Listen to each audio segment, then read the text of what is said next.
Hey guys, this is going to be a very raw, non-edited video, so you just kind of bear with me. I got home from vacation about 2 days ago, and while we were on our trip, I had a change sensor alert on my pump, and I know a lot of you guys experience that. And you get frustrated because you have to change your sensor multiple times. I ended up getting my sensor to work. So I'm going to kind of explain what I did, and maybe you guys can try these steps and get it to work if you have a little extra time and you don't want to change out the sensor. So today is Saturday, November the 6th. I changed my sensor at about 3 a.m. on Monday morning. That would have been November the 1st. You curious at why I'm changing it at 3 a.m.? That's because we were getting up to drive. Our vacation was in the Northeast, so we were going from Washington, D.C. We were driving to New York City to spend the day, so I changed my sensor before we left.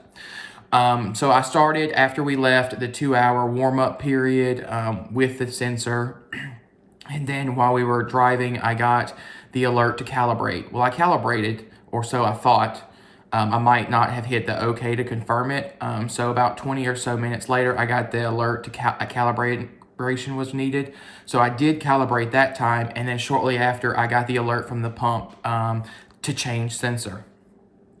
Well, as prepared as I am on the trip, I did not have an extra sensor in the car with us for this particular day.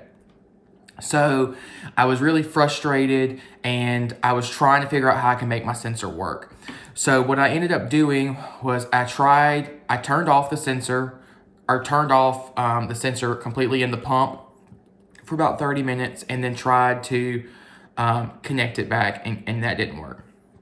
But then I was like, okay, I gotta give it a little bit more time. So I turned the sensor off again, and I let it stay off for 30 or 40 minutes. And then what I did, I still have it on my arm. As you can see, I did the double tape like Medtronic recommends, so this is a little difficult process.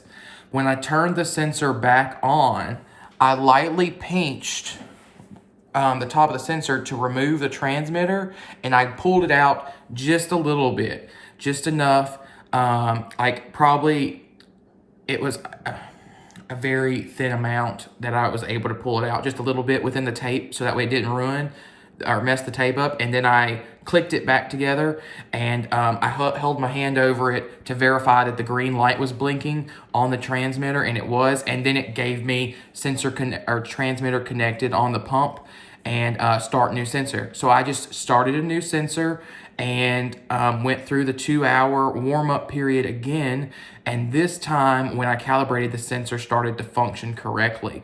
So I don't know if I didn't think that this sensor bled a lot until after we had made it back from New York for the day, and we were back in DC, and I looked, and you could see it had bled, and there was some blood underneath the adhesive or the tape.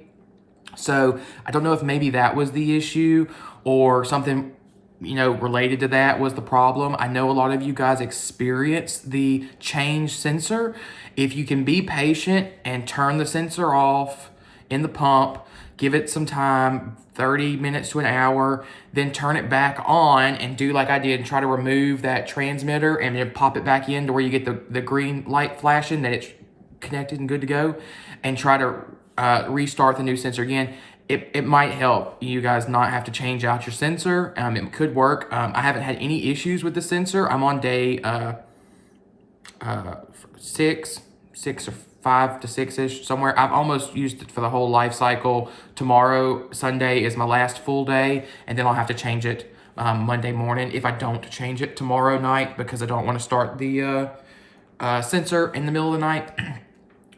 So just I wanted to get this video out to you guys, because to me, it was something that I think would really benefit a lot of you if you could try this. If you do experience the change sensor alert often, I would recommend don't fully tape the sensor on until you get it working.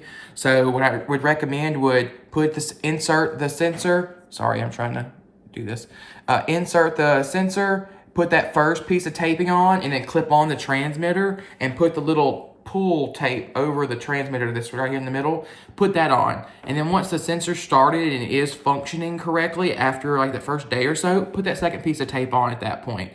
If you typically experience that issue, so that way it is easier for you just to pop off that transmitter instead of trying to get all this taping, not necessarily off, but get it out.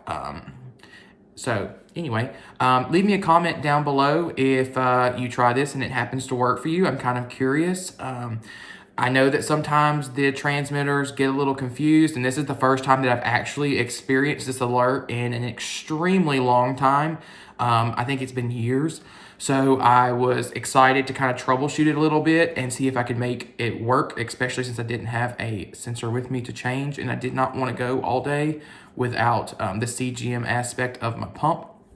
So, like I said, if you try this and it works, drop a comment down below and hit that like button. And you guys don't forget to subscribe if you haven't already. The channel is almost at 500 subscribers. It has been a marvelous almost year. Next month will be a year that I've been doing these videos for you guys, and I love all of your feedback that you're enjoying the videos. So if you like it, don't forget to hit the like button and comment, and then subscribe. And if you have any other questions or anything, shoot me a comment, or you can message me on Justin the Diabetic's Facebook page, and we can have a private conversation. Otherwise, you guys have a wonderful rest of your weekend, and I will talk to you hopefully on Friday if I can get a video out. Bye, guys.